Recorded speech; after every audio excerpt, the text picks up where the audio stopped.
భిక్షమెత్తుకోవడానికి ఈరోజు ఎవరెళ్లారండి? చంటి అని చెప్పేసైతే అంటూ ఉంటాడు. అలా అంటూ చంటి తను తెచ్చిన భోజనాన్నయితే సింధూరకి ఇస్తూ ఉంటాడు. అలా సింధూర అయితే భోజనం చూసి కొంచెం హ్యాపీగా ఫీల్ అవుతూ ఉంటుంది. రా అమ్మాయి గారు తిందాము రండి అని చెప్పేసైతే అంటూ ఉంటాడు. ఇక సింధూరని కూర్చోమని చెప్పేసి చంటి అయితే భోజనాన్ని ఓపెన్ చేస్తూ ఉంటాడు.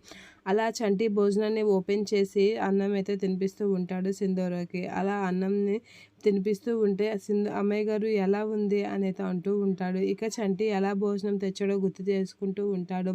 ఇక ఒక అతనైతే విషం కలిపి ఆ భోజనం అయితే చంటికి ఇస్తూ ఉంటాడు. ఇక చంటితో సింధూర అయితే మీరు ఏ విషయం పెట్టినా నాకు తీయగానే ఉంటుందండి అని అనేసరికి అవేం మాటలు అమ్మాయి గారు అనేది అనేస్తూ ఉంటాడు.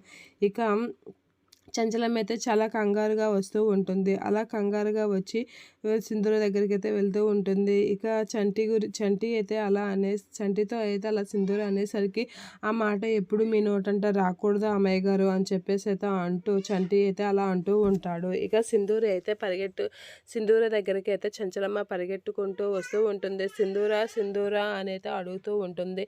అలా పిలిచేసరికి సింధూర అత్తమ్మ నా కోసం వచ్చిందా అని అయితే చంచలమ్మ కాసి అయితే చూస్తే హ్యాపీగా ఫీల్ అవుతూ నవ్వుకుంటూ ఉంటుంది సింధూర. ఇక సింధూర సింధూర అని గట్టిగా పిలుస్తూ ఉంటుంది.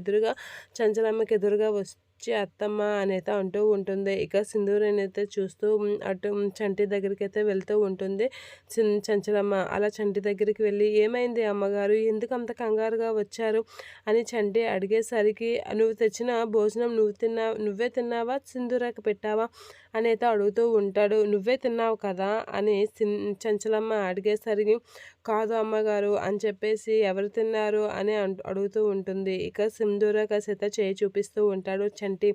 అలా సింధూర కాసి చేయి చూపించగానే ఏమైంది అత్తమ్మ అని అయితే తన నోటంటే బ్లడ్ కక్కుంటూ మాట్లాడేసరికి సింధూర కూడా షాక్ అవుతూ ఉంటుంది. ఏమైంది నాకు అని అయితే కళ్ళు తిరిగి పడిపోతూ ఉంటుంది.